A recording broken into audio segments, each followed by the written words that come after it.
The clever young man who recently made it to the White House is a very fine hypnotist, partly because it is indeed extraordinary to see an African American at the pinnacle of power in the land of slavery. However, this is the 21st century, and race, together with gender and even class, can be very seductive tools of propaganda. For what is so often overlooked and what matters, I believe, above all, is the class one serves. George Bush's inner circle, from the State Department to the Supreme Court, was perhaps the most multiracial in presidential history. It was PC par excellence. Think Condoleezza Rice, Colin Powell. It was also the most reactionary.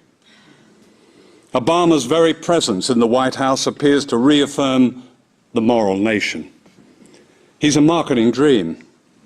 But like Calvin Klein or Benetton, he is a brand that promises something special, something exciting, almost risque, as if he might be radical, as if he might enact change.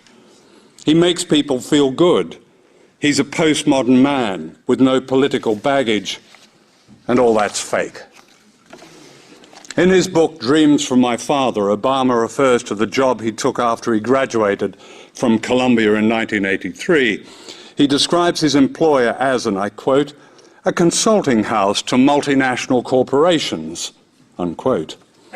For some reason, he doesn't say who his employer was or what he did there. The employer was Business International Corporation, which has a long history of providing cover for the CIA with covert action and infiltrating unions and the left. I know this because it was especially active in my own country, Australia. Obama doesn't say what he did at Business International, and there may be absolutely nothing sinister, but it seems worthy of inquiry and debate as a clue to perhaps who the man is. During his brief period in the Senate, Obama voted to continue the wars in Iraq and Afghanistan. He voted for the Patriot Act.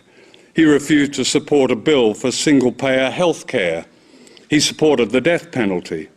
As a presidential candidate, he received more corporate backing than John McCain. He promised to close Guantanamo as a priority, but instead he's excused torture, reinstated military commissions, kept the Bush Gulag intact, and opposed habeas corpus. Daniel Ellsberg, the great whistleblower, was right, I believe, when he said that under Bush a military coup had taken place in the United States, giving the Pentagon unprecedented powers. These powers have been reinforced by the presence of Robert Gates, a Bush family crony, and George W. Bush's powerful Secretary of Defense, and by all the Bush Pentagon officials and generals who have kept their jobs under Obama. In the middle of a recession, with millions of Americans losing their jobs and homes, Obama has increased the military budget. In Colombia, he is planning to spend $46 million on a new military base that will support a regime backed by death squads and further the tragic history of Washington's intervention in that region. In a pseudo event in Prague, Obama promised a world without nuclear weapons to a global audience mostly unaware that America is building new tactical nuclear weapons designed to blur the distinction between nuclear and conventional war. Like George Bush, he used the absurdity of Europe threatened by Iran to justify building a missile system aimed at Russia and China.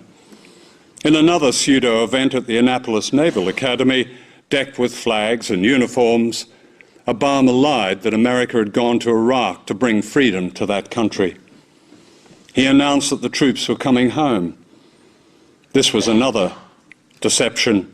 The head of the Army, General George Casey, says with some authority that America will be in Iraq for up to a decade. Other generals say 15 years.